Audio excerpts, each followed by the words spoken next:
Well, praise the Lord. This is Brother Kevin, and I'm here with more testimonies from the Jesus movement.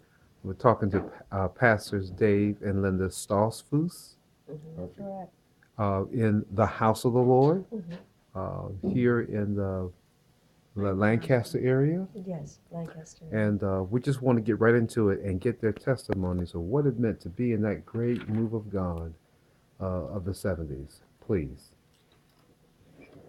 Well, you said the Jesus movement. We used to call it the Charismatic movement, and we thought it was great that it didn't matter what church you came from, that that didn't draw the lines, and so we wanted to be friends with everyone, and it was wonderful. And so it started around 1973, and David and I. David came from Amish background, and I came from Methodist background. We got married and moved to Lancaster County, and David had a problem with alcohol and cigarettes. And so I was left down in because I was from Chester County, I was in Lancaster County and didn't know anybody. It was lonely, but so I sought out a church, and I went to the Church of the Brethren, and it was just maybe a mile from my house. And I would take the kids and go. And every Sunday morning, I would beg my husband to go to church, beg and cry and plead, and um, he would not go. So I said to him, the one morning he said, "Aren't you going to ask me to go to church?" And I said, "No, I'm getting dressed, I'm dressing the kids, and I just go out by myself."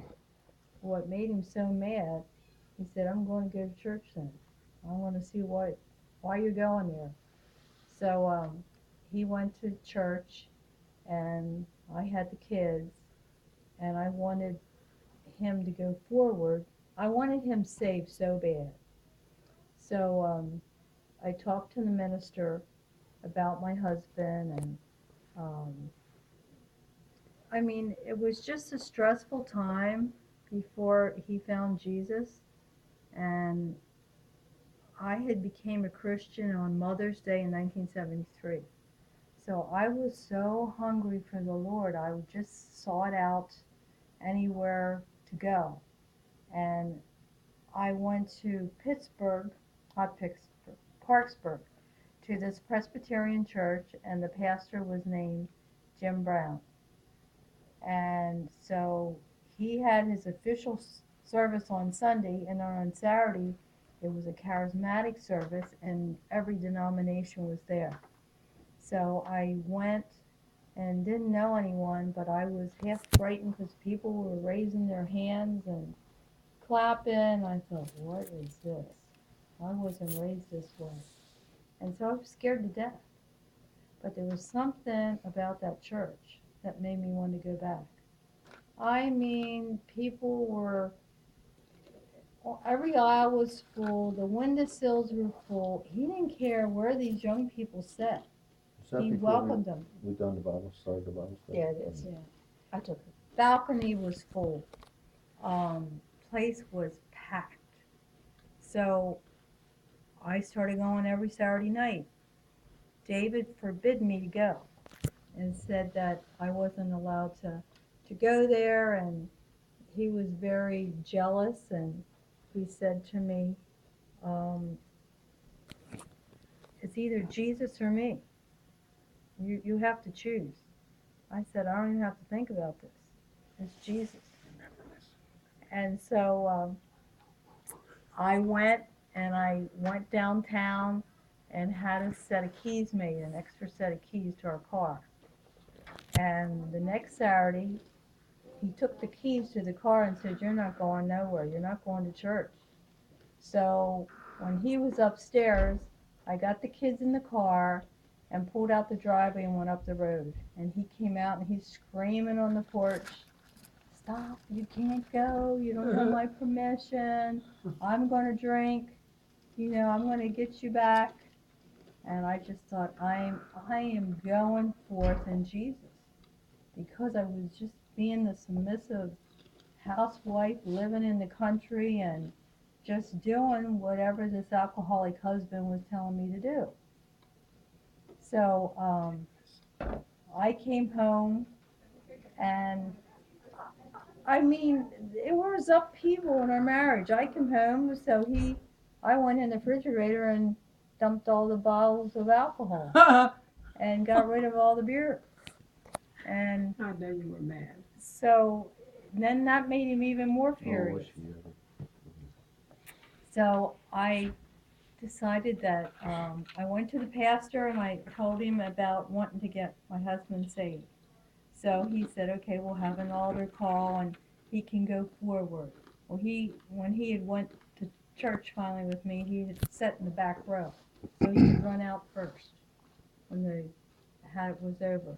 So they had the altar call and he wouldn't budge, and he had his arms or his hands gripped on that pew, and he would not go. So the pastor said to me, well, he didn't come forward. I said, I know, will you do it next week, please? And so the next week he had the altar call again for David to come forward, and David would not budge. But something in me went forward. I went up front and I just wept and wept when he had this altar call. And the minister couldn't understand why I was up there.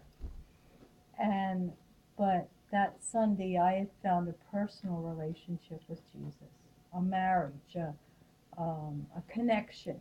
I had went forward when I was 12 years old at a Billy Graham crusade in Philadelphia at the stadium.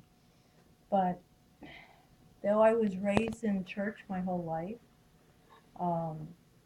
my grandfather was a minister, his dad was a minister, his dad was a minister, and so I was involved in MYF, and we lived at church, but didn't know Jesus as a personal Savior.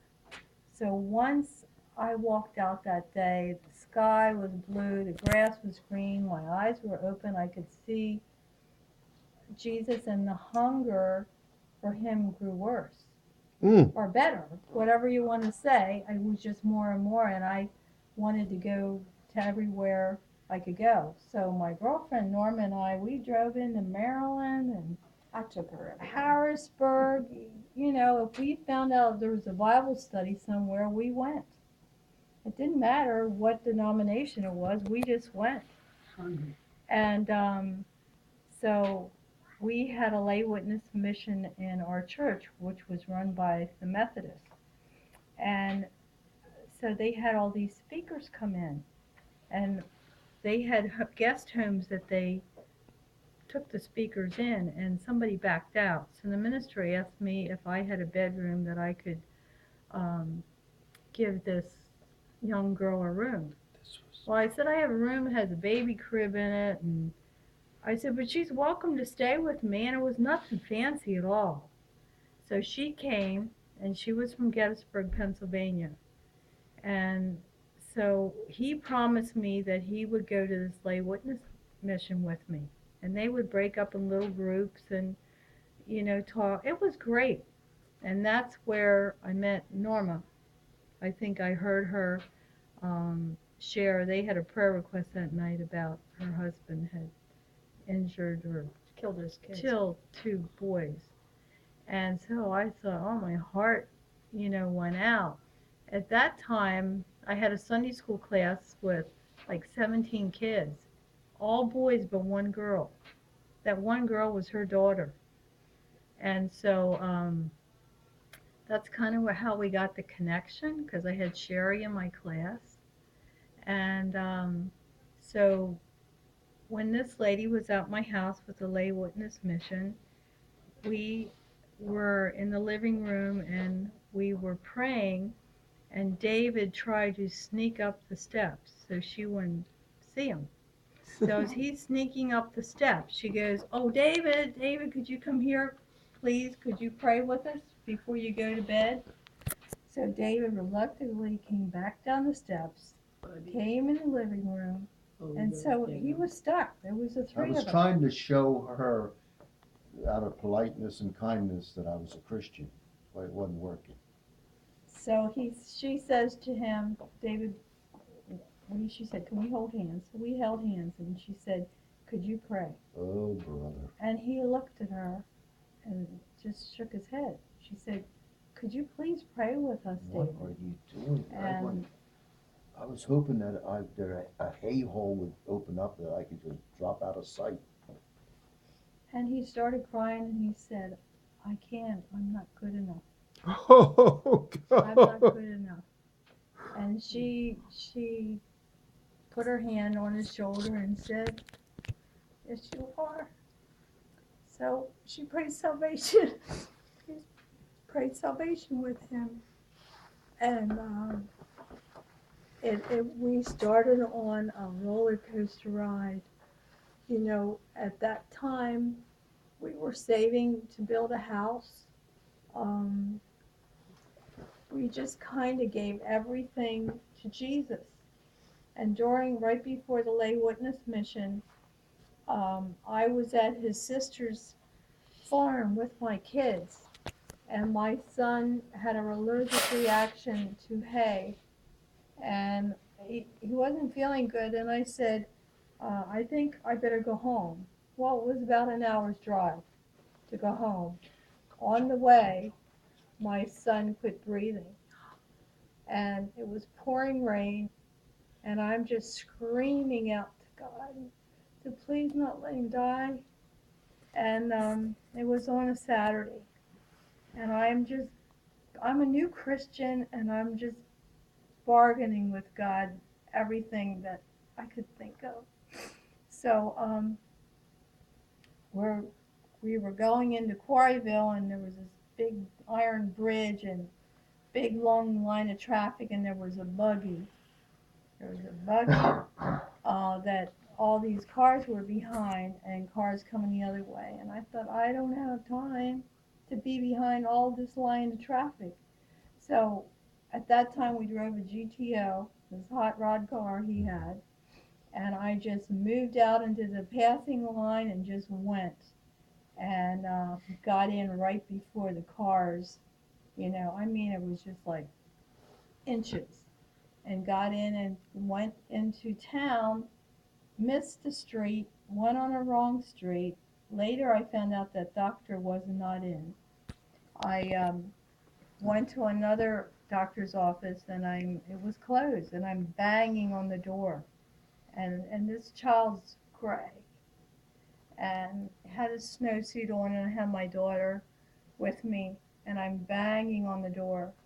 The cleaning lady to the doctor's office opened the door, and I am sobbing and said, I need a doctor now. So this young intern came down from upstairs and took my son, and he got a shot right through the snowsuit. I mean, he wasn't breathing at all. And he said, this child has to go to the hospital immediately. So they called an ambulance. The ambulances were out. He says, you're going to have to take him to the hospital. I said, what if he stops breathing? I don't know what to do. So him being a young intern, he said, well, I'll drive you. So we get in the car, and we're driving up the road, and he starts to close this road again. And he said that he might have to cut his throat and do a tracheotomy or something. Trigonometry? Yeah. And I said to him, what's that? And he said, I might have to cut his airway. And so, but it was okay. We made it to the emergency room. I get in the emergency room, and all of a sudden I realize I don't have my daughter. I didn't even put her in the car. I was so beside myself, I left her there. She was about 6 years old. So I called my sister-in-law, and I said, you gotta go get Kimmy. She's down at the doctor's office all by herself. I said, I don't know if the cleaning lady's there or not. So she went and picked my daughter up. They told me that he might have brain damage. He was in an oxygen tent, and I I was just beside myself. I called my parents because David, this is right before he got saved, was not to be found, and he was probably in a bar room. And so it was just me and Brian, my son Brian. And I called my parents and I said, Mom, and then I couldn't talk. I just couldn't talk, and it was a guessing game. Like, what? What's wrong, Linda? And I just said I'm at the hospital. And then my mom and dad came in, and my mom knelt with me next to the hospital bed. We knelt on the floor and prayed. And so that was the beginning of me promising God that He could have me. He could have the house plans, the building lot. He could have it all. And I had to learn with a new Christian my anger, because I was so mad at him that I couldn't find him, and the alcohol was more important than our son. And it was through 2 weeks later that the lay witness mission was, and he accepted Christ. And so him and her born again birthdays the same day. And then he became hungry for the Lord, and he would start witnessing on his jobs, drywall jobs, and read his Bible. And we went to Jesus 73 in Morgantown, Pennsylvania. That was the first, it was an outside festival. And there was a couple thousand there because it was the very first one. And we went with this truck with a camper on top of the truck. Was Yeah. David Wilkerson the speaker? I don't No, remember. No, it was John Paul and it was the guy Malcolm from the Smith. church in Washington in Virginia, who started the Jesus March. What was his name? That's who it was. He yelled a lot. Oh, Arthur Blessed. No, not No, wasn't Arthur Blessed? No, but he and his wife have a church in Virginia Beach, and he died just recently. But he started the Jesus March in Washington D.C. If you said his name, I'd know it. But he was a great preacher. Mm-hmm. the festival was wonderful. They had a thunderstorm came up, a tornado came up, and was going to hit where all we were at. There was, I don't know how many campers were there, and it went right around this farm where we were camping. Mm-hmm. And you know, I was so excited about being born again that I'm sorry, that I forgot what I was going to say. You were excited about being born again? Oh, I was so excited about being born again. I went to my parents and told them my experience. And my mom says, well, honey, you always were. So when you come out of a Christian home, they just think you automatically are. You're American, you're Christian. Yeah. Mm-hmm. And so I'm saying, Mom, no, this is different. This is different. He's in my heart. I can feel him. I can talk to him. And so she did watch my children for an afternoon while we were at this festival. And then where we were renting, the farmhouse we were renting that we were having Bible study, we had so many people there. Like my girlfriend said, the living room was packed. We had up the steps, kitchen. They were everywhere. And our minister at that time got up in front of the church and told people not to come to our Bible study. Yeah. He Wow. said, I do not agree with it, and I don't want anybody there to go from this church. Because here we're spirit-filled, and we were speaking in tongues, praying in tongues. And, well, it was awful to sit there in the church, and they're telling them from the pulpit, don't go to their Bible study. But you know what it did? He told the people not to come, and you know what when you tell a teenager not to do it? The place is packed out even more. People come out of curiosity. But remember, we stood on God's word. He prophesied, never stop the Bible study. Yeah. Keep on keeping on. And you cannot imagine the evil behind the other situation. So that kept us going. Well, we had elders that came to check it out themselves. I mean, old time elders that were in the church forever, and they'd go back and say, I don't see anything wrong with it. And we were praying for them. Yeah. So I they got mean, baptized in the Holy Spirit, yes. So just by coming. the place got so full, and the minister went to the farmer that we were renting the farmhouse from and said, you need to get them out. So the farmer came to us and told us we had to raise the rent. Every month he was raising the rent till we couldn't afford it. And then he says, you got to move because the cars were parked all up and down the road. And so then they would have the police come and tell us that we didn't have ample parking, they couldn't park along the road. We'd have people come and be on the outside and look in the windows. Including the pastor. They didn't want to be there, but they wanted to see what was going on. So they'd be peeking in the windows. And so it was like something out of a movie. Throwing cherry bombs in, smoke Yes, they bombs. threw, they did, they had stuff in the car, you know, tailpipes, the cars. And so we knew we had to start looking for a place to move to. So we called a realtor and we started looking around, and we had saved some money, not a whole lot, but we had saved some money. And we went to another farmhouse in Quarryville and it fell through. So we came up here, and of course all Dave could think of is I want a barn and I want meadow for horses. So he fell in love with the farmhouse. I looked at it and the house was tiny and it was yucky, and It wasn't to the be. rooms were little. And he just kept saying, I just think this is it. So we prayed and prayed and prayed. And then God had this rainbow come right straight over the barn. Mm. So then I couldn't deny that. And then I prayed, God, help me like this house. And so I go in and I painted the kitchen and tried to make it look nice. But it had a crookedy stairway from like the 1700s, and we had to bring furniture up through a window with ropes because we couldn't get them up the steps. And so we had Bible study in there, and that was packed.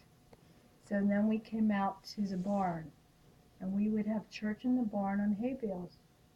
Freezing cold, we'd be out here in hay bales. We'd have communion, take communion, and it would be so cold you had to have your coats on. But because we were on hay bales and everybody found out we were on hay bales, it made the people come all the more. The Wow. less fancier, the better it was to bring the unbelievers in. And so we then finished we had about 350, 400 in the upstairs. And we would have some little heaters too. And then we just asked God to help us fix the place up. My grandmother, unbeknownst to me, she lives in a town named Honeybrook, and she had this Victorian boarding house. In her will, it said that I could go in, because she had sold it to the bank next to it for a parking lot. I could take anything out of the building material I wanted. So we tore the house down and got the bricks, brought them here. We tore the banister, three things of banister, which are in my house, around my gazebo. The doors from her house, we finished, and they're the doors to the bedrooms. And so because we didn't have money, God gave us the materials for free, but we had to work to bring it here. And the girls would go and chip the bricks, brick by brick, for this house, and we'd haul them here and then we'd clean them. And so the house that Norma lives in that has a cross is all bricks from my grandmother's home. Wow. And You know, in the beginning when we first moved here, I wasn't really into antiques, but God changed my heart. And I started liking the old stuff. And I thought, this looks pretty. It sure does. And so then in 1981 or 80, we built around the old farmhouse because we built this big living room, 50 foot by 26 for Bible study. And then we built up and built the bridal suite where you guys stayed. And God just kept bringing the people in. And I would say around 19, oh, I don't know when God spoke to me, Lydia, but around 1990, the Lord spoke to me, gave me the word Lydia. Hmm. I thought, Lydia. So I looked it up in the Bible and it said the woman of purple and she had her own business.